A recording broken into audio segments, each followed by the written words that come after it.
घर है और असल में उसका कोई घर नहीं है। जब तक आप पढ़ोगे लिखोगे नहीं, अपने पैरों पे नहीं खड़े होगे, एक बात एकदम समझ लो, घर में जो इंसान पैसा कमाता है उसकी इज्जत होती है। जब तक तुम्हारे पास जवानी है, जब तक तुम्हारे पास योग्यता है, जब तक तुम्हारे पास खूबसूरती है, तब तक हर कोई तुम्हारे आसपास भटकेगा। उसके बाद तुम्हें कोई पूछने वाला नहीं है। एक ही इंसान पूछने वाला है, माँ बाप। जिस दिन पढ़ाई आपको बोरिंग लगे, जिस दिन पढ़ाई आपको मुश्किल लगे, अपने पिताजी की नौकरी, अपने पिताजी का काम देखिएगा, पढ़ाई बड़ी अच्छी लगने लगेगी उस दिन।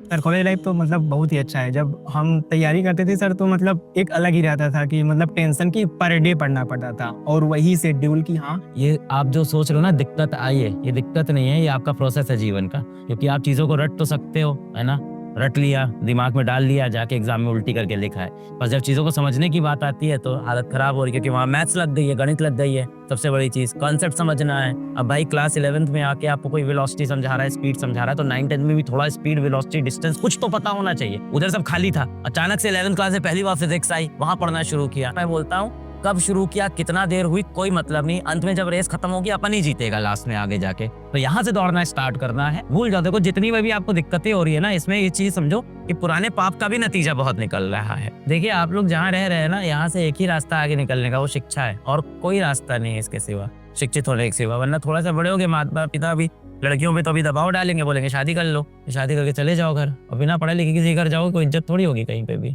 कोई इज्जत नहीं मिलेगी जब तक आप बिना पढ़े लिखे। लड़कियों के लिए सबसे ज्यादा दिक्कत है, आपका तो कोई घर ही नहीं है जीवन में। घर वाले क्या बोलते हैं बचपन से, तू तो बेटा इस घर की है नहीं, तू तो पराये घर जाना है, तेरे को दूसरे घर चले जाना है, तू तो उस घर की है, हमारे घर की तो है, हमारे लिए जिम्मेदारी है। और जब उस घर में चले जाते हो तो क्या होता है, वो कहते हैं तो दूसरे के घर से आई है। तो आपका तो कोई घर होता ही नहीं है। लड़कियों को कहने को 2 घर है और असल में उसका कोई घर नहीं है। जब तक आप पढ़ोगे लिखोगे नहीं, अपने पैरों पे नहीं खड़े होगे, एक बात एकदम समझ लो, घर में जो इंसान पैसा कमाता है उसकी इज्जत होती है।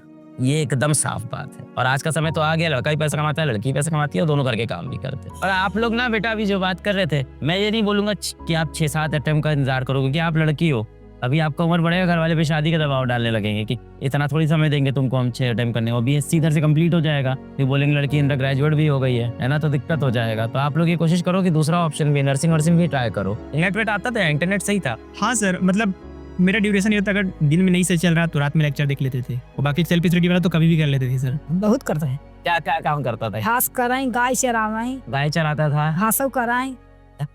घास काटना कहाँ, खेत में? हाँ सर। अच्छा, घास काटते थे और कापी लेके संगे संगे पढ़बो कराई। जब गाय चराते थे उसमें लेकर पढ़ा करते थे और चराया करते थे। खेत में तुम गाय चराते थे, पढ़ते रहते थे? हाँ, कॉफी लेके। हाँ सर। क्या बात, वो तो मतलब ये होता था कि बोर हो रहे हैं तो फिर कॉपी हाथ में NCERT बोर हो रहे हैं? हाँ सर, अब अकेले गाय चर रही हूँ, मैं अकेला हूँ, तो फिर बुक अगर मेरे पास है तो ठीक रहता था।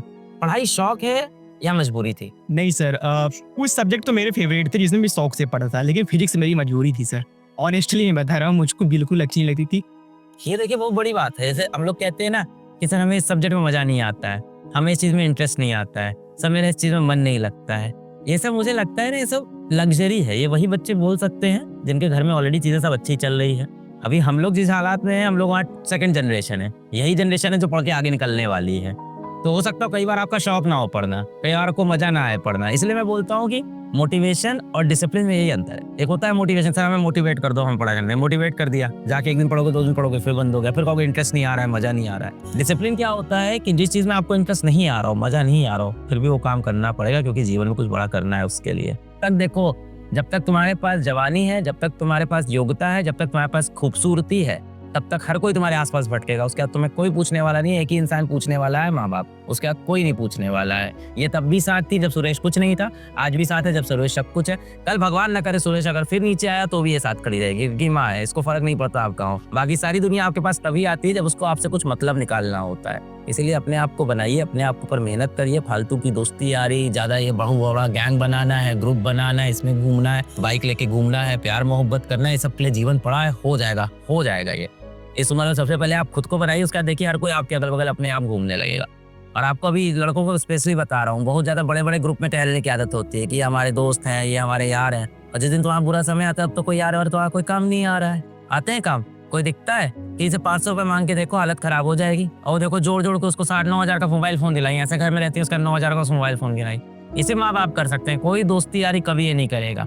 अब तो सोचे हैं कि क्लिनिक अगर खोलेंगे तो गांव में ही खोलेंगे, क्योंकि अब है तो यहीं के सर, तो विकास भी यहीं करना पड़ेगा। एकदम सही कहा। और सर ठीक है, अभी तो मैं सर अभी मेरी डिग्री मिली नहीं है मेरे को, मैं सेकंड ईयर में हूँ, लेकिन मेरे से पहले ही मतलब डिग्री मिलते मिलते सर और भी डॉक्टर कॉलेज में होंगे सर, कभी यहीं से सर, क्योंकि मेरा होने के बाद सर मतलब जो जनरेशन है अभी आने वाली सर, वो लोग मतलब तैयारी शुरू कर दी है। मतलब मेरे गांव से इस समय तो हमें लगता है 2-3 लड़के या लड़के। कब हुआ तुम्हारे सिलेक्शन होने के बाद? मेरे सिलेक्शन होने के बाद इनके सिलेक्शन के बाद आप लोग को पता कैसे चला? इंटरव्यू देखा कि गांव में फैल जाती है बात, ऐसा होता है? अरे यूट्यूब पे देखे थे। यूट्यूब पे देखे थे, पता चला अपने आसपास का ही लड़का है। सबने उनकी कहानी सुन रखी है कि नहीं यार? एपीजे अब्दुल कलाम साहब की, लिंकन साहब की कहानी सुनी है? लिंकन साहब की कहानी नहीं सुनी आपने? वो भी मोची के बेटे थे। वो मोची का बेटा था, रहता था, तो पिताजी ने उनसे बोला कि पिताजी से बोले कि पढ़ाई लिखाई करनी। पिताजी बोले यार इतना पैसा नहीं है। तो एक नदी थी, नदी किनारे उस तरफ एक लॉयर रहते थे, एक वकील रहते थे। तो एक दिन वो नदी पार करके उधर चले गए और उस वकील जाके बोले कि हमें नौकरी दे दो अपने घर में।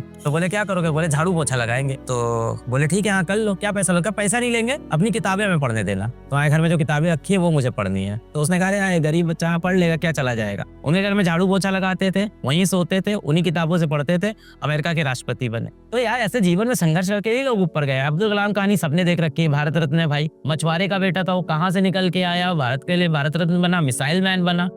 अरे हमें भी एक बार में सफलता थोड़ी मिली थी, अभी भी कौन सा सफल हुआ है, बहुत बार गिरे यार। बस कोशिश करते रहे, मन में ठाना हुआ था। और आप लोग विश्वास नहीं करोगे, 1 महीने पुरानी बात थी, किसी इवेंट में गए थे, बहुत भीड़ लगा था, बहुत भीड़ लगा था, और मैं स्टेज पे खड़ा था, मेरा आंसू छूट गया उस दिन। मेरे को लगा यार विश्वास ही नहीं हो रहा था। मैंने कहा ये हो गया क्या फिर से? हम बहुत बुरी हालत से यहाँ आए हैं, तो हमें पता है उसकी क्या वैल्यू होती है।